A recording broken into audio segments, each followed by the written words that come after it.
Well, good afternoon. Good afternoon, everybody. Very pleased to see this great group of students and faculty and community members coming out today for our fourth annual Distinguished Lecture in Native American Health. I'm Dr. Giroux. I'm the Associate Dean for Diversity and Inclusion here at the School of Medicine. I'm the Associate Dean for about 2 more months. But it's really a great honor for us to have Dr. Jennifer Giroux with us. Before we introduce Dr. Giroux, I'd like to just make a couple of special introductions. We have with us Senator Art Rush and his wife Lana from the District 17, which is this area of South Dakota. Thank you, Art, for being here. Let's see, is Nancy Rasmussen here? She's our other, or Ray Ring, they are not here. But Mr. Ring and Ms. Rasmussen are the other legislators from this district, and they've been very supportive of the medical school, of the university through their efforts with the legislature. Also would like to take a moment to introduce some of the elders that are here with us today. And maybe have you stand up, please. Please? Stand up? Yeah. Oh, you can't hear. They're elders, they can't hear. No. Diane Williams, Kathy Prasick, Beth Boyd. David Alexander, please. These are important folks here in this community. They support the efforts of the university and of the community in working to enhance our interactions with our Native American peoples here. If you have an opportunity to get to know them, please do that. Wealth of experience and just very good people to be involved with. So thank you for being here today. A couple of other introductions. Lamont Sellers is our Vice President for Diversity for the university. Danielle Kenyon is our incoming, actually she's arrived, Associate Dean for Diversity and Inclusion, also the Director of the Masters in Public Health program. So she's has a big plate to be working with. Let me think. Dean Bill Mahan, the Dean for this campus of the School of Medicine for the Basic Sciences. Thanks, Bill. We are we are recording this lecture. We'll send the links out at some point in the future. We're also video conferencing to our clinical campuses here in the state. So we have a wide distribution of things here for us. Is Lana Spain here? I was going to introduce Lana. She's the Dean of the School of Health Sciences. So with that, I'd like to introduce Dr. Jennifer Giroux. Jennifer is an enrolled member of the Rosebud Sioux tribe. She proudly states that she's the mother of 3 daughters, 2 of which are Hunka, right? Hunka daughters, which means they're adopted daughters, and 5 grandchildren. So her life is very busy. She is the medical epidemiologist for the Great Plains Tribal Epidemiology Center, which is part of the Great Plains Tribal Chairmen's Health Board, and that's located in Rapid City. She started this in 2003. She instituted the Epidemiology Center as a way of providing leadership to the tribes in the Great Plains region, which is North Dakota, South Dakota, Iowa, and Nebraska, 17 tribes, providing leadership in epidemiology and public health to those tribes. received her undergraduate training at Montana State University in political science, Native American studies, and biomedical sciences. Came to us and is a graduate of the School of Medicine. She was one of the first, if not the first, at least one of the first cohorts of students who came to us through our interaction with the Indians into Medicine program at the University of North Dakota School of Medicine. That's been a relationship that we've had for over 30 years and has been a very significant part of our effort to increase the number of Native American physicians. After medical school, she went on and got her master's in public health from the University of Minnesota. And as I indicated, she began and instituted the Tribal Epidemiology Center here in South Dakota. So with that, I will turn it over to Jennifer and welcome and thank you for being here today.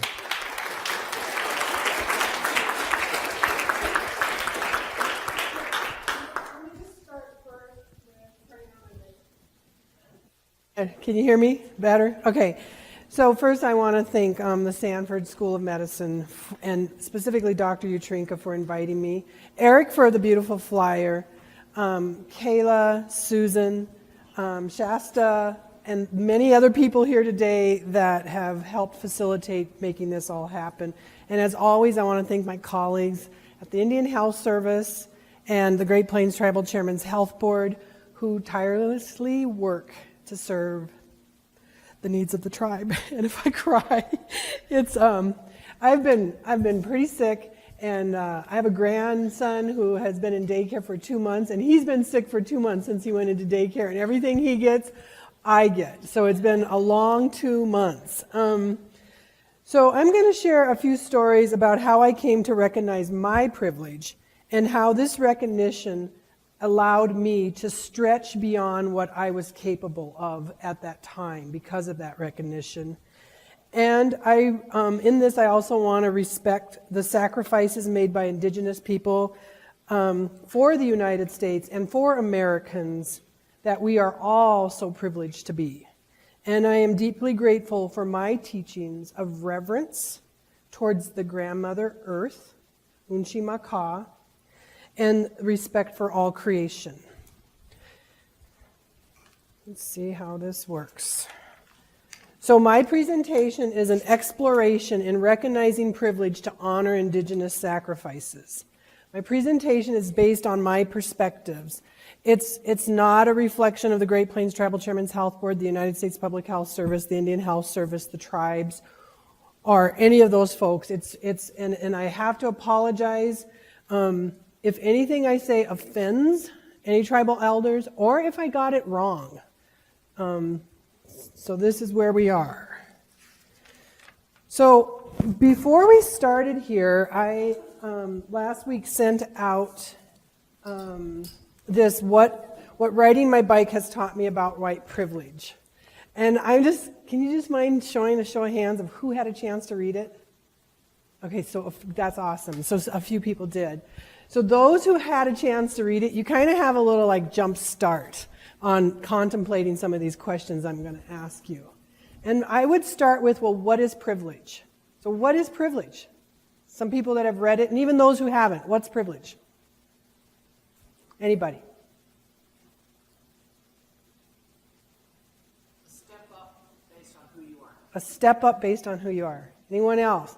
I would say literally write notes and take this down, because I'd love to hear, even if you don't know what it is, it's share this, because these are things that, yep. A systematic advantage, yep. Anyone else? What's privilege? How do some people have it and others don't? You said systematically. It's a system. How else? How do some people have it and others don't? How do we get into med school and others don't? How do we get into school and others don't? How does that happen? Better access. Good. And what are some of the benefits of understanding privilege? When you acknowledge and recognize your own privilege compared to when you don't, what happens? You what? Humility. What else? Power. It's empowering. It's like all of a sudden you realize you had something you didn't even know you had. So it's hugely empowering. And are there any disadvantages? Any disadvantages to having privilege? I feel like once you know about your privileges, you probably should feel called to act and handle them, which is tough. I mean, it means getting Yeah. So you have to show up. You have to show up and step up. And you have to show up and step up whether it's convenient or not. You have to have courage. You have to stand on your own 2 feet for people who can't. And you have to be a voice for them when they can't. And that's privilege. And that's the power of privilege. But it's a responsibility too. So my definition of privilege is it's a built-in advantage, whether I'm aware of it or not. But if I'm aware of it, it allows me to change my attitude from one of, I've paid my dues. I've paid my dues. I deserve this. To one of, what can I do to make a difference? What more can I do to serve the people who have made sacrifices that I can be here and they can't? Because that's privilege. We're here. So as far as sacrifices can be taken, right? Or they can be given freely. So we sacrifice animals all the time, right? We do research, we sacrifice animals. We take it. Or it can be given. But there's something about honoring a sacrifice, whether it's taken or given, that like completes that circle for me.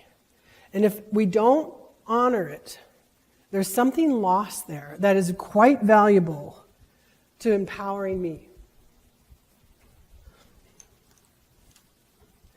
So this is the story about how I came to learn about my privilege.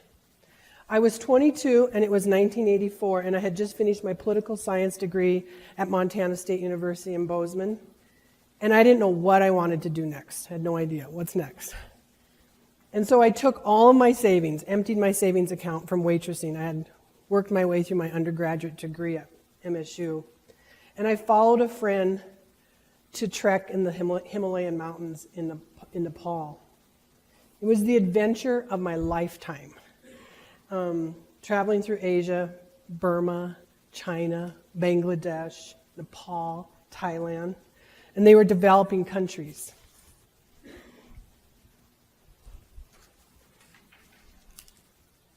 So one of the first sounds I noticed in each country was the rhythmic beat to men and women working. And the beat would start early, before the sun came up, and it would continue late, hours after the sun went down and I went to sleep. It put me to sleep at night in almost all these countries. And that beat was the beat of men and women working so hard. There's a labor. They weren't sitting in computers, they were laboring. And so on the water, it was the beat on the bottom of the boat as they herded the fish to eat.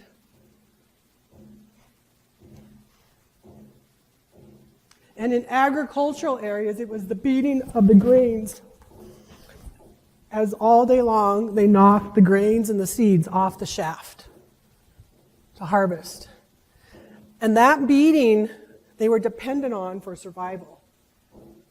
So this was just like, for me, it was the sound of the drums, and it was comforting. But there was this realization that for them, it was salvation.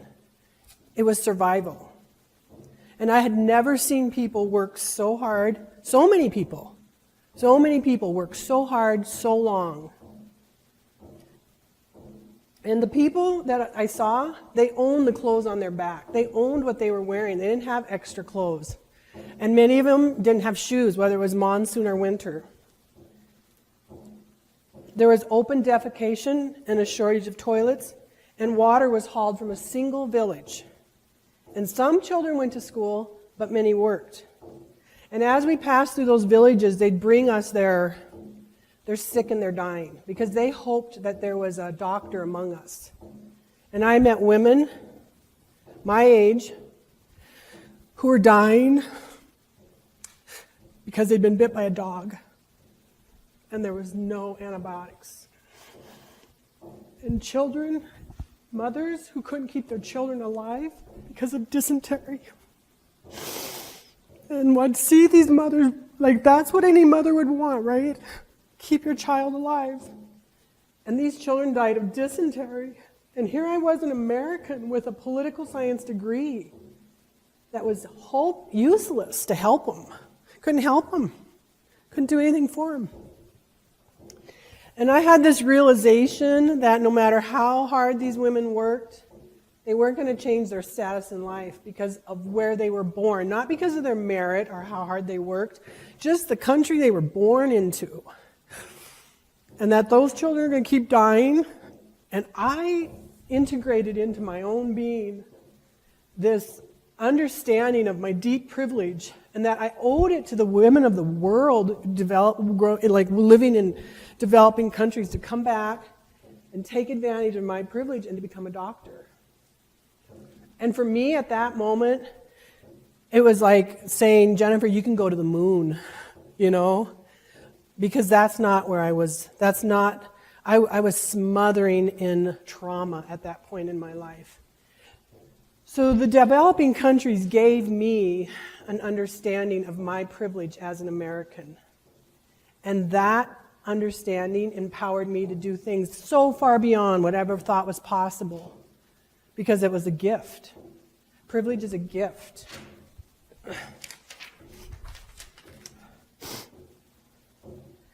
So, that's how I discovered the privilege, and that's how I returned to become a doctor. And I wondered, and this is a question, could I have discovered my privilege if I had not traveled to Asia? How do we discover our privilege? I don't think I could, because the magnitude of that experience was so different compared to hearing my mother say, eat your food on your plate, there's children starving in Africa. Right? I'd heard that. But the magnitude of seeing it, of feeling it, of watching it, put all of my trauma down. It's like I can lay it down.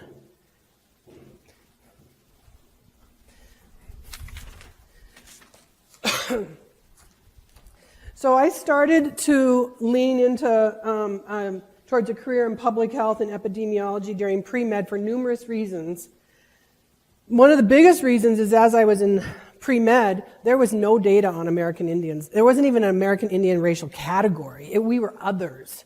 And I craved hearing about what was going on in our reservations and among Indian country. And the other thing is, I grew up getting services from the Indian Health Service. I never saw a single Indian Health Service doctor last. They don't last long. The system burns them out. And I knew I didn't have any more stamina or was any smarter or better than any of them. The other thing is, I like the idea of prevention, right? Ben Franklin, a pound of prevention is, an ounce of prevention is worth a pound of cure, and that the population, your patient is the population. The whole population is your patient. You're not just going to sit there and see them one at a time. You're going to address the whole population. So beyond medical school, my medical epidemiology training consisted of an internal medicine transitional year, 2 years in the CDC's premier epidemiology intelligence service program, a master's in epidemiology, and a preventative medicine residency. And so when Jerry Utrinka asked me to talk, and I said, well, why do you want me to talk, He said, because you helped start 2 of the epicenters. So here's some background on why this is important. So the United States public health system is a 3-tier system: federal, state, and local. And this was started in the 1940s, 1946.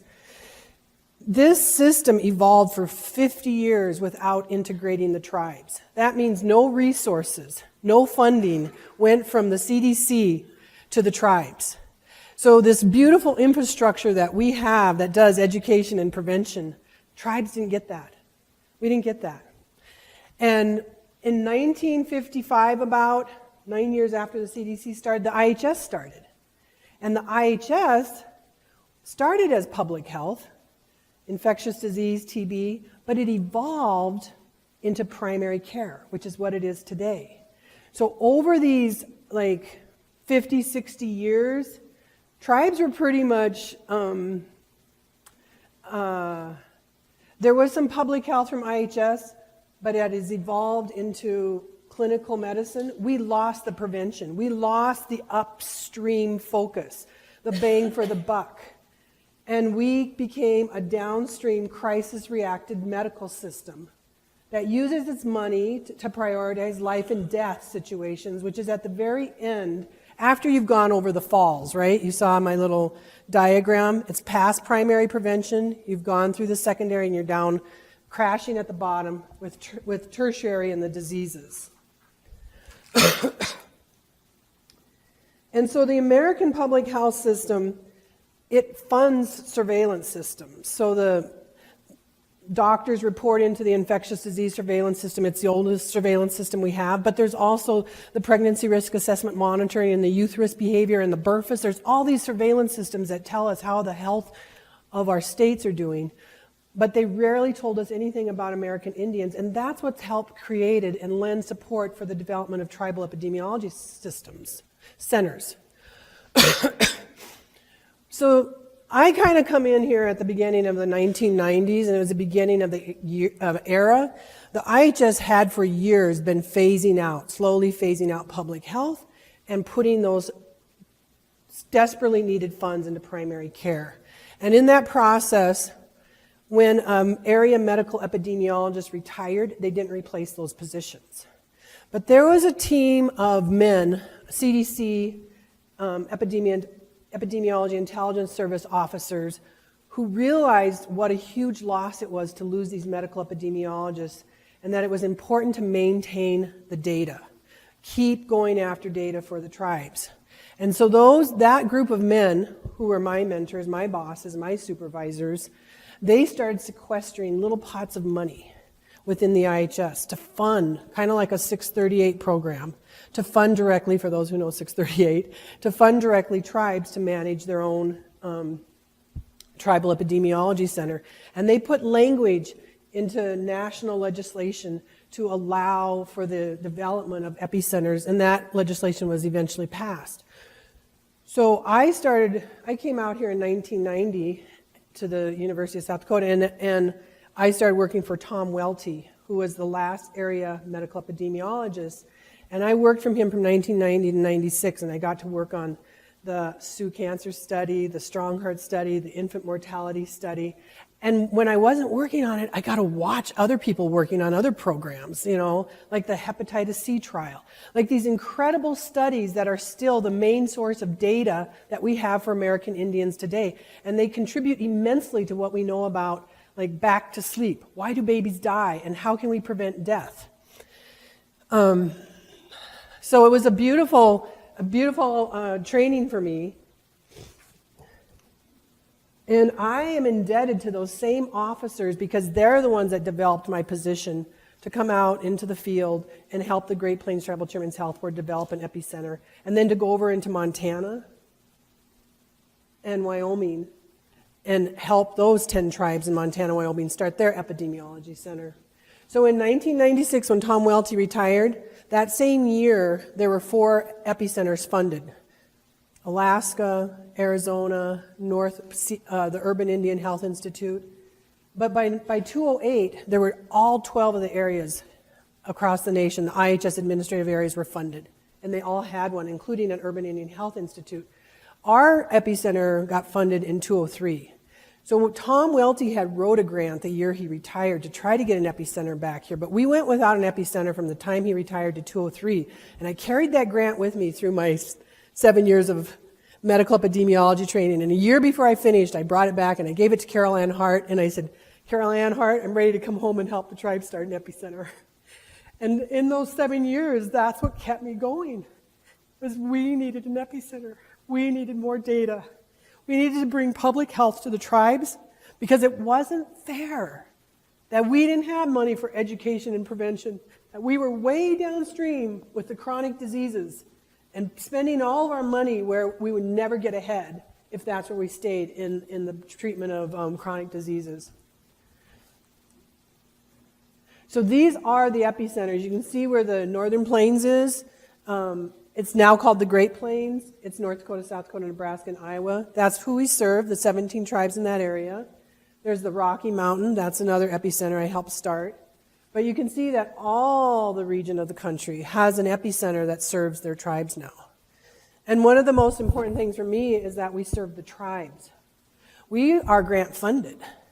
We can easily allow ourselves to be driven by what the grants want and not what the tribe wants. But that's truly more colonization. That's more like, that's not going off their priorities. That's going off what the government says is a priority. So this is the mission. I'm going to let you guys read it.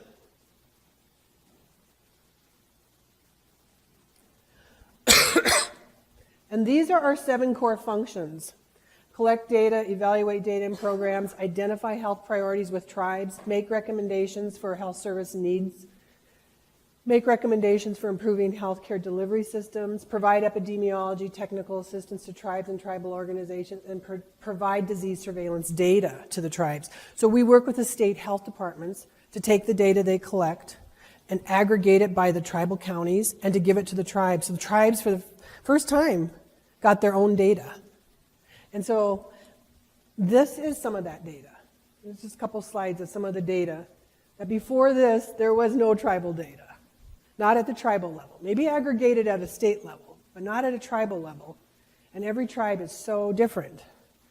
So this is Great Plains area leading causes of death from 1990 to 2015. So this is like 25 years of data that's aggregated. So in order to make sure your numbers are stable, you aggregate a lot of data, especially when you're working with rather small populations. And this data is in the public domain. You can find it, SEER-STAT, on the website, and you can access it. Provides by race and county. So these 2 columns, these first 2 columns, this is Great Plains, American Indian, Alaska Native rates for American Indians, and the second column is for whites. And then you have a rate ratio. And so you use the rate ratio to kind of say the disparity. So the higher the rate ratio, so you see a 12 there, that's a disparity that 12 times as many American Indians die from chronic liver disease and cirrhosis, which is related to diabetes, fatty liver, obesity, alcohol, than the whites. And so then there's a second column, and this is actually U.S. American Indians, right? And this is a rate ratio. This is a little, sometimes you don't do this, but this is a rate ratio with different denominators. One's the Great Plains American Indians, and the other one is the American Indians in the United States, and that's the rate ratio comparing the 2. So even when you look at those rate ratios, the American Indians in our area have the highest morbidity and mortality of any race in the nation, our ethnic group. Anyone. We die earlier than any other racial ethnic group in the country. And so even among the other tribes, which is what this really shows, you know, rate of 319 on heart disease to 157 for U.S. American Indians, you know, you can see we're almost double. It's like, we have a really high, we have high morbidity, high mortality, highest in the country. Why is that? What causes that? So these next 2 slides, these go back, I just want to say this. This is comparing Great Plains to U.S. American Indians. These next 2 slides just compare the whites in our area to the Indians in our area. It's just different ways of looking at the same data. So you have a bar graph that shows heart disease 319 deaths per 100,000 compared to the whites 205. So there's a disparity. And these are just across all these top categories causes of death. This second group, what it does is it takes these disparities and it sorts them by the magnitude of the disparity. So in that one, it takes this chronic disease, chronic liver, which is the greatest disparity, even though it doesn't impact as many people as heart disease, it's the biggest difference. It puts it at the top. It's 12 times. Okay? And it just goes down. Diabetes, almost 6 times. Accidents and adverse effects, 3 times. Suicides, over twice. Pneumonia, influenza, more than twice. Other causes, almost twice. Twice, you know? So when you start looking at disparities and you see disparities twice, 3 times, 4 times, 5 times, 12 times, 25 times, that's astronomical disparities from the perception of a medical epidemiologist. And when I say that, what it means is risk factors can't contribute. They contribute. They can't explain that magnitude of disparities. You can't smoke enough, eat enough fat, exercise so little that those risk factors explain these type of disparities. There's something else, and it's something big to make disparities like this. So what is that? So Camara-Jones says that racial disparities are historical injustices that are moved forth and institutionalized into the policies of our land that impact your environmental exposures and opportunities, your access to health care, and your quality of health care. So even if you make it into that same hospital as the white people, you're not going to get the same service. And that's even if you make it into the same hospital, right? You might not even make it in the same hospital. So American Indians get the service from the Indian Health Service. And if you guys have all heard Don Warren talk, you know that American Indians have the lowest level of funding per capita of any race, any group of people, including prisoners, Medicare, Medicaid, of anyone in our country. They actually say we get about $500 a year. That's the services. So what is racism? Can you read this?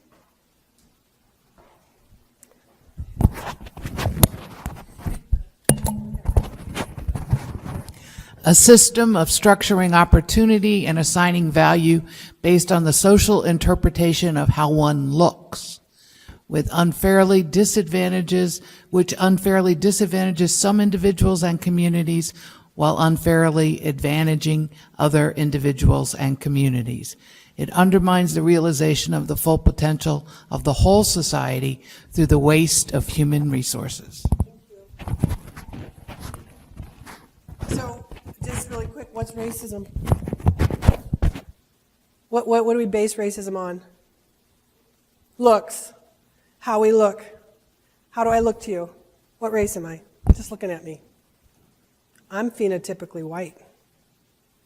I grew up phenotypically white in an ethnic American Indian culture. I grew up privileged within my group, my tribe, because of my skin. I felt racism when I was a little girl growing up and dancing at our powwows, right? I'd hear the aunties and the grandmas say, "Who's that little Washichu? Who's that little white girl?" And it wasn't said like it was nice. You know, it was said to shame me because there was racism towards whites, and I was white. And that was my tribe. And there was racism towards blacks because they were Hasapas, and they were too dark. So racism hurts us all. It wastes human potential. It makes you judge a person on the skin color and you never even get to know them. So what is institutional racism? And I kind of already said this, but this is Camara-Jones's definition, because she's the leader in the world on how racism impacts health of a country. That's who she is. She's the former APHA president. She's an amazing woman. And this woman is amazing. So I just say take a moment and read it. And in the second part, the part that I really like, is there need not be an identifiable perpetrator. Indeed, institutional racism is often evident as inaction in the face of need. We can't have the highest racial disparities in this country, in this nation, and not notice it and do something about it. And if we do, what's going on, right? How do we do that? We do it because we've internalized the racism. We look at it and we can live with it because it's happening to them, not us, right? That's what happens. You know, it's happening on the other side of the ocean, or it's happening over there. But that is us. And that's part of the whole recognizing privilege to honor Indigenous sacrifices. We are who we are because we're Americans. Who paid that price for this incredible country? So one more data piece I want to give you is infant mortality. And this data is from 2012 to 2016, and it's provided by our partners at North Dakota, South Dakota, and Nebraska. Iowa didn't get included in this.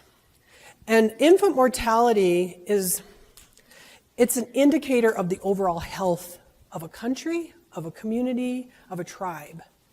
And the reason why is because for a baby to die, we instinctually, everyone here, you want to protect babies. You want to protect your babies. For a baby to die, a lot has to go wrong. And infant mortality among American Indians is twice that of the non-natives. And that's a really high number. That number is equivalent to countries that hardly have health care at all. So kind of putting all this data together is that we work with state health departments, and we specifically work to get their data and to pull data from Sears Stat and to tease that data out by our tribes and give it to our tribes. And then the tribes get together, we all get together, and we get together by state health departments, and we talk about what causes this data, what are the risk factors. And from that, what we really learned is that there has to be something besides risk factors. There's something upstream. And so we started learning about ACEs. Who knows about ACEs? Adverse childhood experiences. Everybody raise your hand if you heard ACEs. Good. So that's good. And toxic stress, which we define as from literally conception to the first 1,000 days of life, because that's when the brain is on the exponential growth curve. That's when the mother has neurotransmitters circulating through her body and they raise to that level of fight or flight, they literally cut the developing fetus's neurodevelopment, neurons. Because while that helps the mother survive, it destroys the baby's brain. So babies born to mothers who are stressed are a third, like severe stress, are a third smaller, 30% smaller than healthy babies, the brain itself. And so they know that toxic stress and ACEs changes the neurowiring of the brain and results in a lifelong projection of increased morbidity and mortality. That's why early childhood development centers are so critical, because you got to stop it then. That's where you got to start. And then that happened in 2012, where our tribal chairman said, we got to get upstream. We can't wait until everybody's diabetic and has heart disease. We got to get upstream and start stopping this. And in 2013, the health directors identified meth and illicit drugs as a leading priority. And then in 2014, we found that those drugs and the meth crisis and the drug crisis had hit pregnant women. So there's a saying in Indian country that you can't destroy a nation until the heart of its women are on the ground. Because we're mothers. That's our job. So when mothers become addicted to drugs and alcohol, their hearts are on the ground. We are now destroying nations. And we don't have, among the IHS, we don't have great treatment centers. We have treatment centers that were funded for alcoholism decades ago. We don't have treatment centers that deal with meth and opiates. We don't have it. We don't have behavioral health to handle the traumas that our tribes have lived through can live through today and have lived through the last 170 years. Come on, slide. So my colleagues at the South Dakota's Department of Health, they took our cause of death data and they started looking at their own data. And they published on this, leading journal, 2013. And what they found is that, this Keitlinger and Christensen, that 70% of American Indians, the blue line, die before the age of 70. Well, 70% of whites die after the age of 70. We die early. So these are the ACE categories. These are the 10 categories, and there's questions associated with these categories.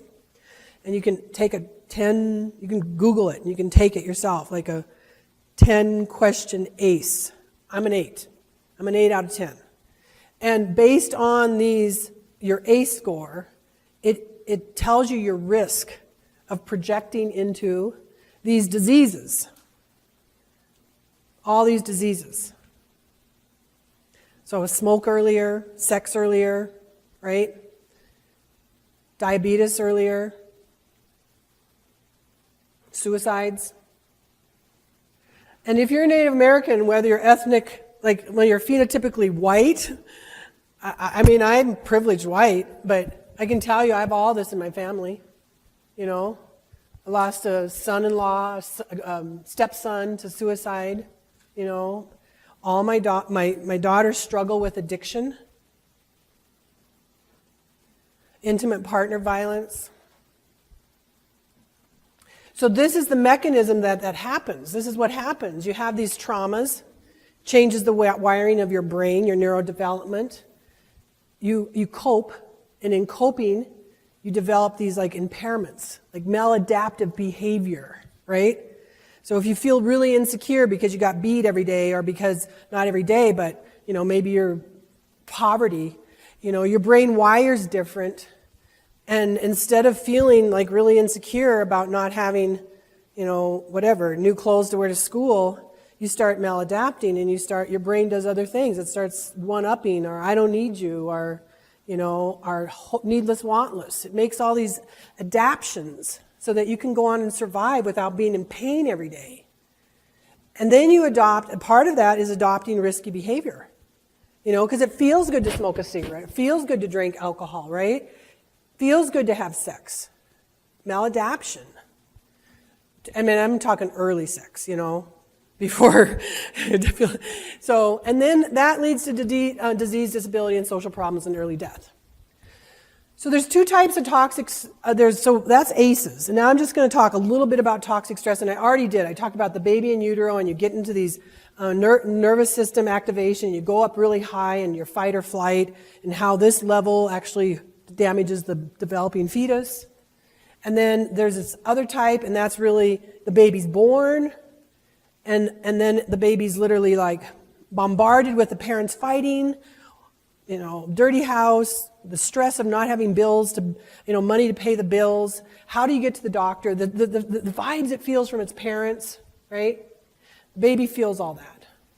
Babies aren't meant to feel the level of stress that people who live in poverty experience. They're not designed to handle that.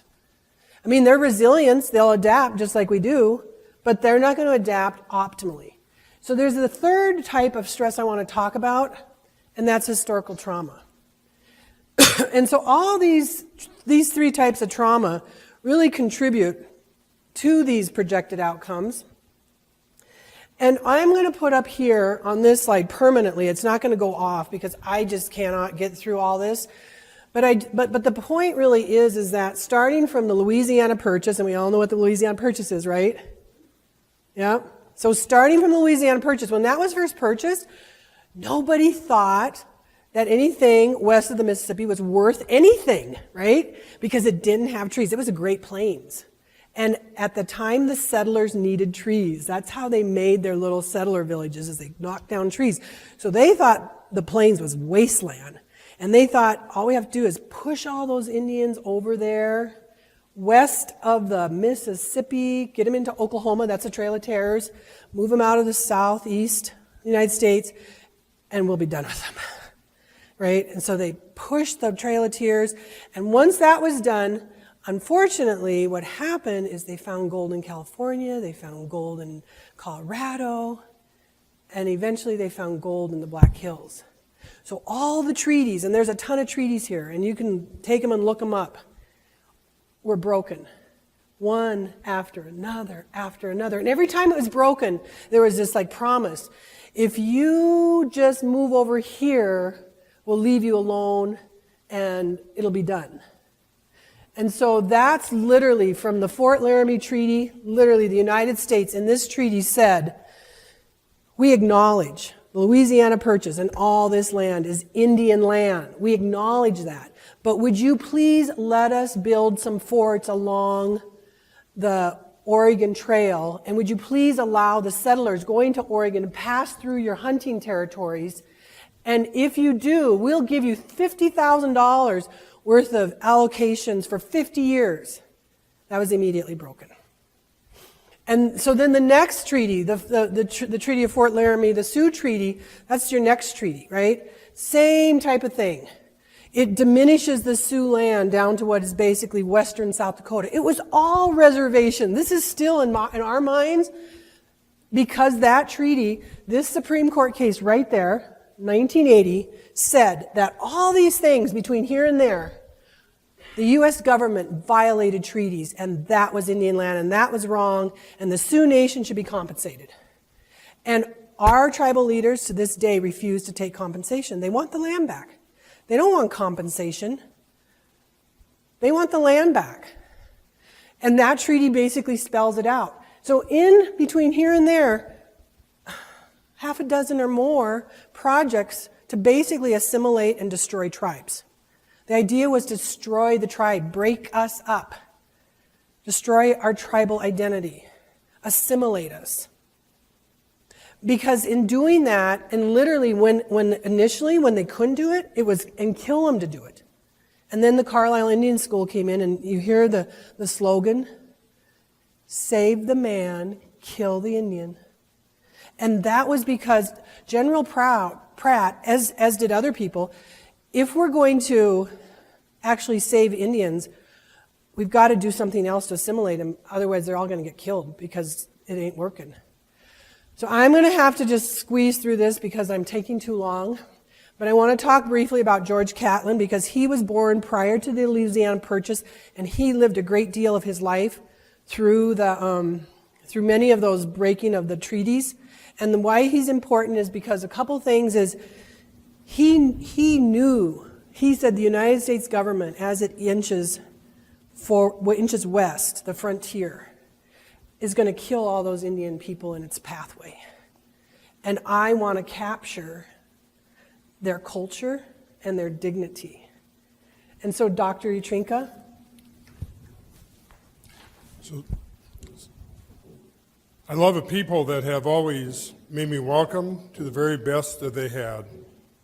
I love a people who are honest without laws, who have no jails, no poorhouses. I love a people who keep the commandments without ever having read or heard them preached from the pulpit. I love a people who never swear or take the name of God in vain.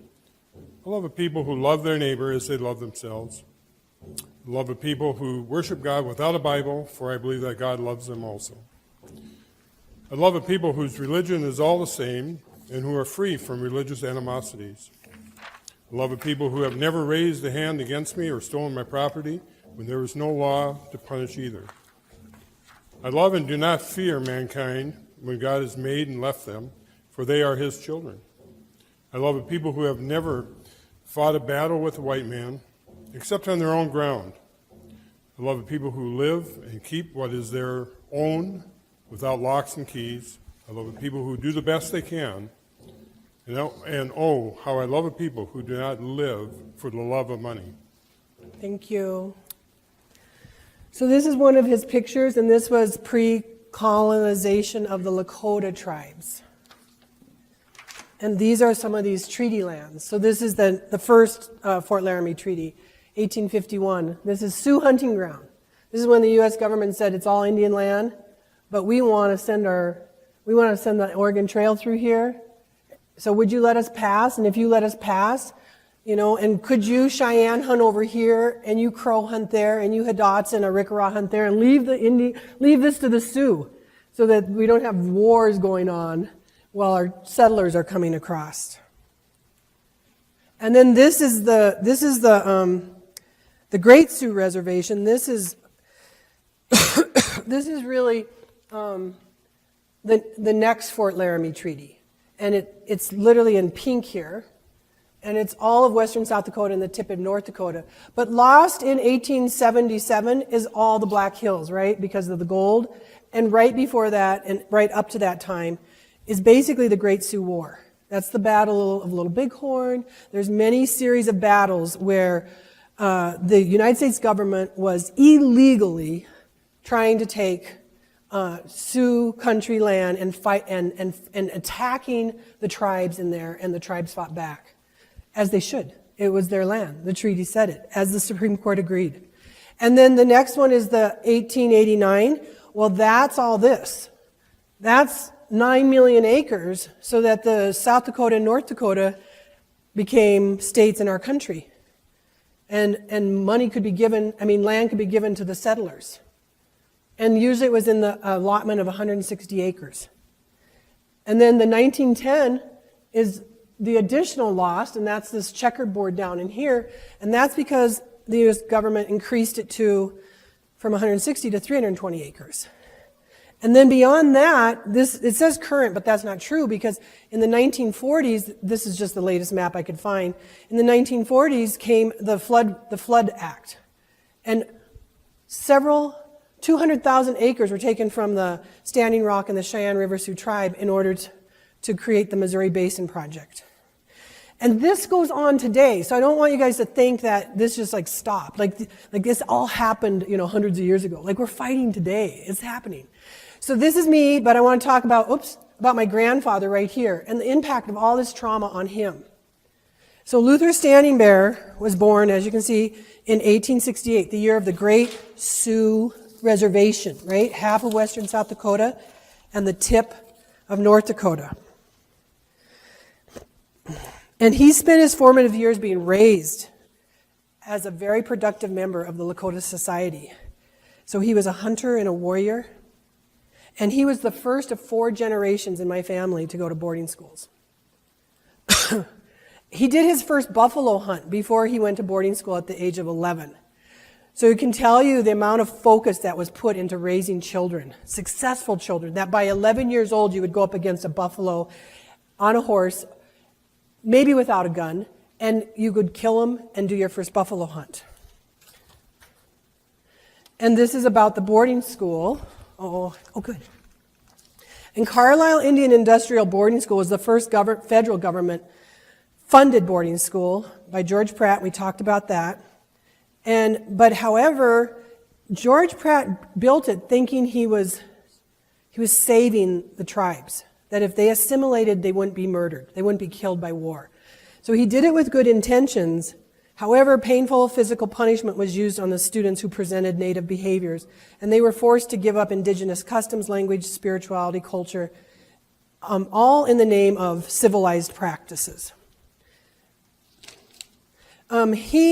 This boarding school was the model for the BIA boarding schools and all the private religious boarding schools that are out there.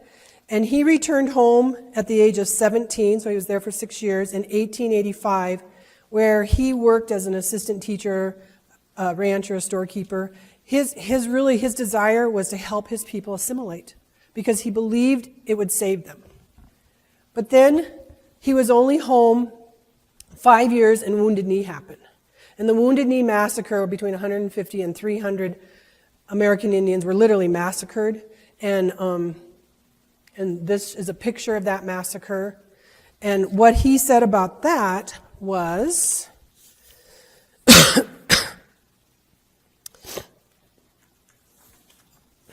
the very people I was following and getting my people to follow had no respect for motherhood, old age, or babyhood. Where was their civilized training? All right.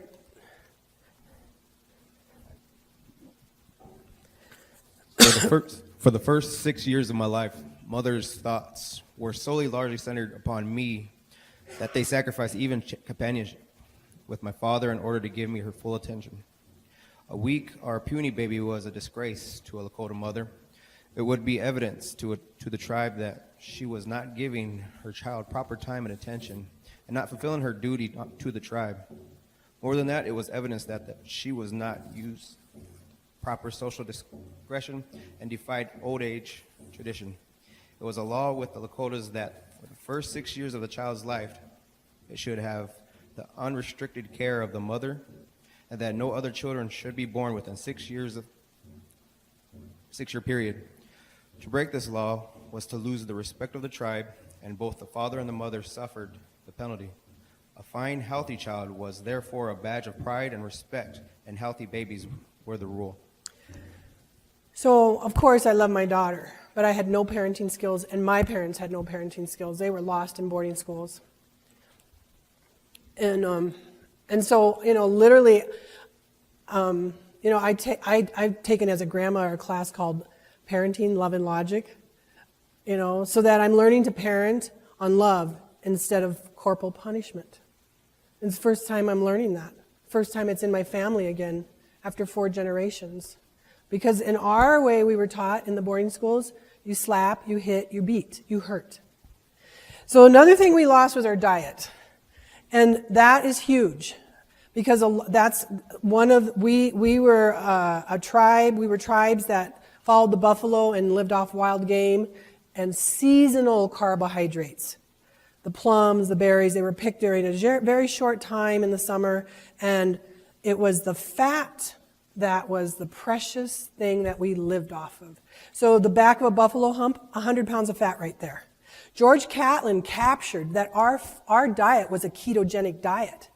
We had 80% of our calories from fat, 15% from carbohydrates, and 15% from protein, the meat, and 5% from carbohydrates. So my grandma, and this is who grandmas are, wrote me every week and sent me a care package, maybe every other week, the first year in college. But she died a diabetic with a bilateral above-the-knee amputee because of her diabetes. I was scared my whole life of diabetes. I followed all the recommendations from my providers and my dietitians for over 10 years when I became diagnosed as pre-diabetic. And in the end, I just was giving up because the last diet they put me on, the Mediterranean diet, literally gained 30 pounds on. So I'm going to tie this up with the last 3 slides. But the point I wanted to say, and I asked my good friend and colleague, Dr. Annette Bosworth, to say wave, to come today because she has been so willing, as using her internal medicine degree, she helped me get off of, within 1 week, 5 years of blood pressure medicine. My blood sugars normalized, and they're normal today. I just have to not eat carbohydrates, and that's easy. Compared to having neuropathy, losing, nephropathy, retinopathy, right? All of that. That's so easy compared to that.